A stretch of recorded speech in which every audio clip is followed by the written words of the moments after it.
ആകാശവാണി. നമസ്കാരം. പ്രാദേശിക വാർത്തകൾ വായിക്കുന്നത് തുളസീദാസ് പരമേശ്വരൻ.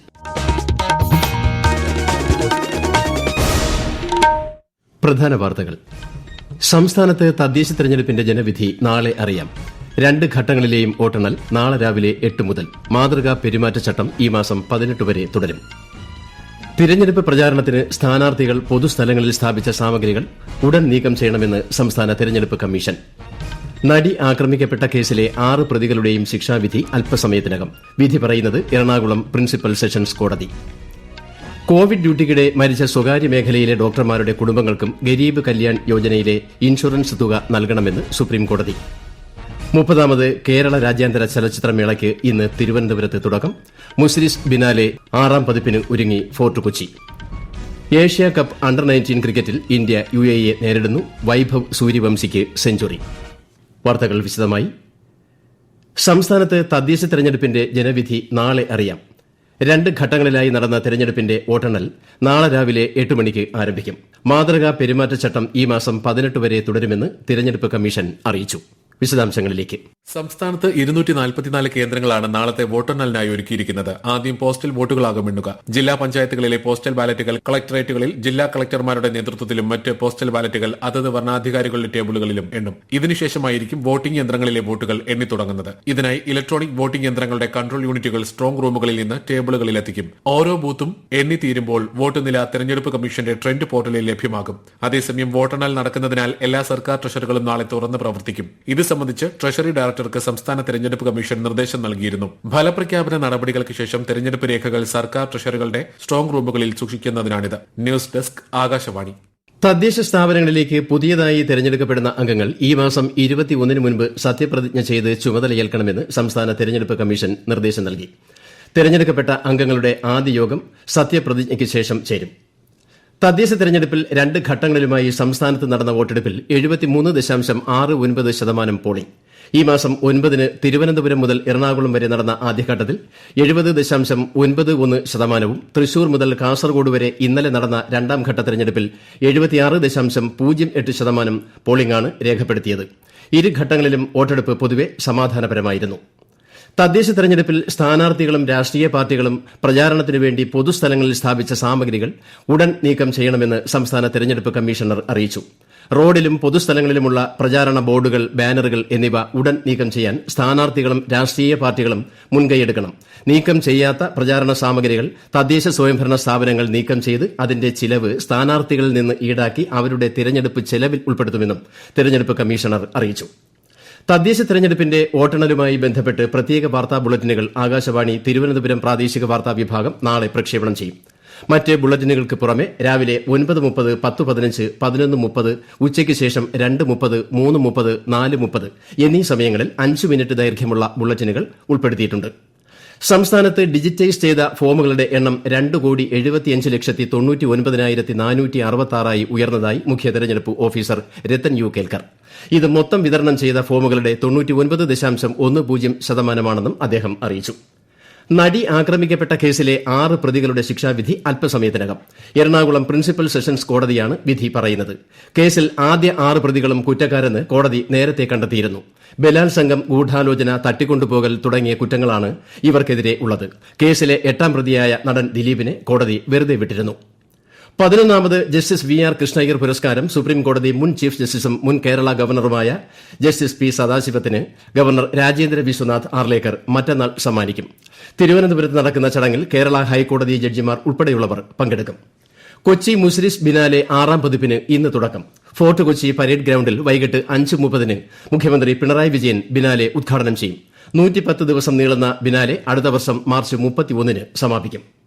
ഇന്ന് 75ാം ജന്മദിനം ആഘോഷിക്കുന്ന വിഖ്യാത നടൻ രജനീകാന്തിന് പ്രധാനമന്ത്രി നരേന്ദ്രമോദി ആശംസകൾ നേർന്നു. ചലച്ചിത്ര ലോകത്ത് 50 വർഷം പൂർത്തിയാക്കുന്ന രജനീകാന്തിന്റെ അതുല്യ സംഭാവനകളെക്കുറിച്ചും പ്രധാനമന്ത്രി പരാമർശിച്ചു.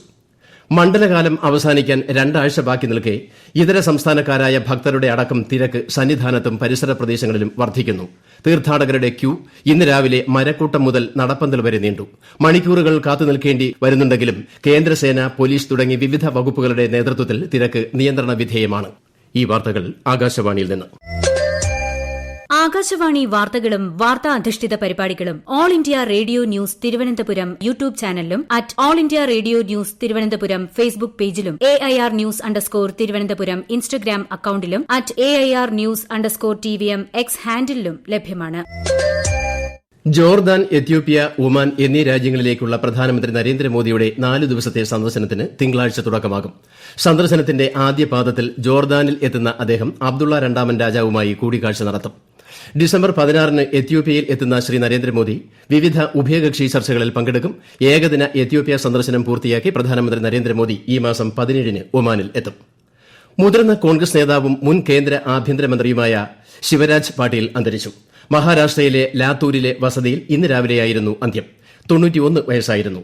ലോക്സഭാ സ്പീക്കർ, ഗവർണർ ഉൾപ്പെടെ നിരവധി പ്രധാന സ്ഥാനങ്ങൾ ശിവരാജ് പാട്ടീൽ വഹിച്ചിട്ടുണ്ട്. ശിവരാജ് പാട്ടീലിന്റെ നിര്യാണത്തിൽ ലോക്സഭ അനുശോചിച്ചു. കോവിഡ് ഡ്യൂട്ടിക്കിടെ മരിച്ച സ്വകാര്യ മേഖലയിലെ ഡോക്ടർമാരുടെ കുടുംബങ്ങൾക്കും ഗരീബ് കല്യാൺ യോജന പ്രകാരം 50 ലക്ഷം രൂപയുടെ ഇൻഷുറൻസ് നൽകണമെന്ന് സുപ്രീംകോടതി. ഇൻഷുറൻസ് പരിരക്ഷയിൽ നിന്ന് സ്വകാര്യ പ്രാക്ടീഷണർമാരെ ഒഴിവാക്കിയ ബോംബെ ഹൈക്കോടതി വിധി പരമോന്നത കോടതി റദ്ദാക്കി. കോവിഡ് പ്രതിസന്ധികാലത്ത് എല്ലാ ഡോക്ടർമാരുടെയും സേവനം സർക്കാർ ആവശ്യപ്പെട്ടിരുന്നതായി കോടതി നിരീക്ഷിച്ചു. തിരുവനന്തപുരത്ത് ഇനി സിനിമയുടെ മായക്കാഴ്ചകളുടെ ദിനങ്ങൾ. 30ാമത് കേരള രാജ്യാന്തര ചലച്ചിത്രമേളയ്ക്ക് ഇന്ന് തലസ്ഥാന നഗരിയിൽ തുടക്കമാകും. വൈകിട്ട് 6 മണിക്ക് നിശാഗന്ധി ഓഡിറ്റോറിയത്തിൽ നടക്കുന്ന ചടങ്ങ് മന്ത്രി സജി ചെറിയാൻ ഉദ്ഘാടനം ചെയ്യും. ആൻമേരി ജാസിർ സംവിധാനം ചെയ്ത പാലസ്റ്റീൻ 36 ആണ് ഉദ്ഘാടന ചിത്രം. ഒരു റിപ്പോർട്ട്. തിരുവനന്തപുരം നഗരത്തിലെ 16 തിയേറ്ററുകളിലായി ഈ മാസം 19 വരെ നടക്കുന്ന മേളയിൽ 26 വ്യത്യസ്ത വിഭാഗങ്ങളിലായി 82 രാജ്യങ്ങളിൽ നിന്നുള്ള 206 ചിത്രങ്ങൾ പ്രദർശിപ്പിക്കും. ചിലി സംവിധായകൻ പാബ്ലോ ലാറോയാണ് ഉദ്ഘാടന ചടങ്ങിലെ മുഖ്യാതിഥി. ലൈഫ് ടൈം അച്ചീവ്മെന്റ് പുരസ്കാരം ആഫ്രിക്കൻ സംവിധായകൻ അബ്ദുറഹ്മാൻ സിസാക്കോയ്ക്കും spirit of cinema award Canadian ചലച്ചിത്രകാരി കെല്ലി ഫൈഫ് മാർഷലിനും സമ്മാനിക്കും. സുവർണ ചകോരം, രജത ചകോരം പുരസ്കാരങ്ങൾക്കായി ഇത്തവണ 14 ചിത്രങ്ങളാണ് മത്സരിക്കുന്നത്. പ്രദർശനങ്ങൾ, open forum, meet the director, കലാ സാംസ്കാരിക പരിപാടികൾ എന്നിവയും മേളയുടെ ഭാഗമായി സംഘടിപ്പിക്കും. News desk, Akashvani. ദുബായിൽ നടക്കുന്ന ഏഷ്യ കപ്പ് അണ്ടർ-19 ക്രിക്കറ്റിന്റെ ഉദ്ഘാടന മത്സരത്തിൽ ഇന്ത്യ UAE മത്സരം പുരോഗമിക്കുന്നു. ടോസ് നേടിയ UAE ഇന്ത്യയെ ബാറ്റിംഗിന് അയച്ചു. വൈഭവ് സൂര്യവംശി സെഞ്ചുറിയും ആരോൺ ജോർജ് അർദ്ധ സെഞ്ചുറിയും നേടി. ഒടുവിൽ റിപ്പോർട്ട് കിട്ടുമ്പോൾ ഇന്ത്യ 30 ഓവറിൽ 2 വിക്കറ്റ് നഷ്ടത്തിൽ 251 റൺസ് എടുത്തിട്ടുണ്ട്. ശബരിമല സ്വർണ്ണപ്പാളി കേസിൽ ദേവസ്വം ബോർഡ് മുൻ പ്രസിഡന്റ് A. പത്മകുമാറിന്റെ ജാമ്യാപേക്ഷ കൊല്ലം വിജിലൻസ് കോടതി തള്ളി. കേസിൽ N. വാസുവിന്റെ ഉൾപ്പെടെ മറ്റു പ്രതികളുടെ ജാമ്യാപേക്ഷകളും നേരത്തെ വിജിലൻസ് കോടതി തള്ളിയിരുന്നു. ഇടുക്കി മൂന്നാറിൽ കടുവ ഇറങ്ങി എന്ന തരത്തിൽ പ്രചരിക്കുന്ന ദൃശ്യം വ്യാജമെന്ന് വനം വകുപ്പ്. ഈ ദൃശ്യങ്ങൾ ഉത്തരാഖണ്ഡിലെ രുദ്രാപൂർ മേഖലയിൽ നിന്നുള്ളതാണെന്ന് അന്വേഷണത്തിൽ കണ്ടെത്തിയിട്ടുണ്ട്. കഴിഞ്ഞ ദിവസം രാത്രിയിലാണ് കുണ്ടളയ്ക്ക് സമീപമുള്ള റോഡിൽ കടുവയെ നാട്ടുകാർ കണ്ടതായി വാർത്ത പ്രചരിച്ചത്. തിരുവനന്തപുരം നഗരത്തിൽ ഇന്നു മുതൽ ഈ മാസം 16 വരെ ഗതാഗത ക്രമീകരണം. ഉള്ളൂർ കേശവദാസപുരം റോഡിൽ സിവറേജ് ലൈനിന്റെ നിർമ്മാണം നടക്കുന്നതിനാലാണ് നിയന്ത്രണം. ഉള്ളൂർ ഭാഗത്ത് നിന്ന് കേശവദാസപുരം ഭാഗത്തേക്ക് വാഹന ഗതാഗതം അനുവദിക്കില്ല.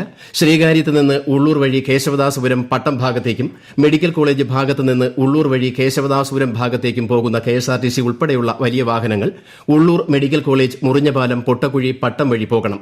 ചെറിയ വാഹനങ്ങൾ ഉള്ളൂർ മെഡിക്കൽ കോളേജ്, ചാലക്കുഴി വഴിയും പോകേണ്ടതാണെന്ന് സിറ്റി ട്രാഫിക് പോലീസ് അറിയിച്ചു. വനിതാ ശിശുവികസന വകുപ്പിന്റെ സ്റ്റേറ്റ് നിർഭയ സെല്ലിന് കീഴിൽ പ്രവർത്തിക്കുന്ന തേജോമയോ ഹോമിലെ അന്തേവാസികൾ കൈകൊണ്ട് നിർമ്മിച്ച ഉയരെ ബ്രാൻഡ് ഉൽപ്പന്നങ്ങളുടെ പ്രദർശനവും വിപണനവും ഈ മാസം 15-ന് തിരുവനന്തപുരം പൂജപ്പുര വനിതാ ശിശുവികസന വകുപ്പ് ഡയറക്ടറേറ്റ് കോമ്പൌണ്ടിൽ നടക്കും. അതിജീവനത്തിന് ഒരു കൈത്താങ്ങ് എന്ന നിലയിലാണ് വിപണനമേള സംഘടിപ്പിച്ചിട്ടുള്ളത്. രാജ്യത്തെ ഓഹരി വിപണികളിൽ നേട്ടം. സെൻസെക്സ് 358 പോയിന്റ് ഉയർന്ന് 85,176-ലും നിഫ്റ്റി 110 പോയിന്റ് നേട്ടത്തിൽ 25,009-ലും വ്യാപാരം പുരോഗമിക്കുന്നു. സ്വർണ്ണവിലയിൽ വൻ വർധന. പവന് 1,400 രൂപ വർദ്ധിച്ച് 97,280 രൂപയും ഗ്രാമിന് 12,160 രൂപയുമാണ് ഇന്നത്തെ വില. പ്രധാന വാർത്തകൾ വീണ്ടും. സംസ്ഥാനത്ത് തദ്ദേശ തെരഞ്ഞെടുപ്പിന്റെ ജനവിധി നാളെ അറിയാം. 2 ഘട്ടങ്ങളുടെയും വോട്ടെണ്ണൽ നാളെ രാവിലെ 8 മുതൽ. മാതൃകാ പെരുമാറ്റച്ചട്ടം ഈ മാസം 18 വരെ തുടരും. തെരഞ്ഞെടുപ്പ് പ്രചാരണത്തിന് സ്ഥാനാർത്ഥികൾ പൊതുസ്ഥലങ്ങളിൽ സ്ഥാപിച്ച സാമഗ്രികൾ ഉടൻ നീക്കം ചെയ്യണമെന്ന് സംസ്ഥാന തെരഞ്ഞെടുപ്പ് കമ്മീഷൻ. നടി ആക്രമിക്കപ്പെട്ട കേസിലെ 6 പ്രതികളുടെയും ശിക്ഷാവിധി അല്പസമയത്തിനകം. വിധി പറയുന്നത് എറണാകുളം പ്രിൻസിപ്പൽ സെഷൻസ് കോടതി. കോവിഡ് ഡ്യൂട്ടിക്കിടെ മരിച്ച സ്വകാര്യ മേഖലയിലെ ഡോക്ടർമാരുടെ കുടുംബങ്ങൾക്കും ഗരീബ് കല്യാൺ യോജനയിലെ ഇൻഷുറൻസ് തുക നൽകണമെന്ന് സുപ്രീംകോടതി. 30ാമത് കേരള രാജ്യാന്തര ചലച്ചിത്ര മേളയ്ക്ക് ഇന്ന് തിരുവനന്തപുരത്ത് തുടക്കം. മുസ്ലിസ് ബിനാലെ 6ാം പതിപ്പിനൊരുങ്ങി ഫോർട്ട് കൊച്ചി. ഏഷ്യ കപ്പ് അണ്ടർ-19 ക്രിക്കറ്റിൽ ഇന്ത്യ UAE നേരിടുന്നു. വൈഭവ് സൂര്യവംശിക്ക് സെഞ്ചുറി. വാർത്തകൾ കഴിഞ്ഞു. അടുത്ത വാർത്താ പ്രക്ഷേപണം 12:50-ന്.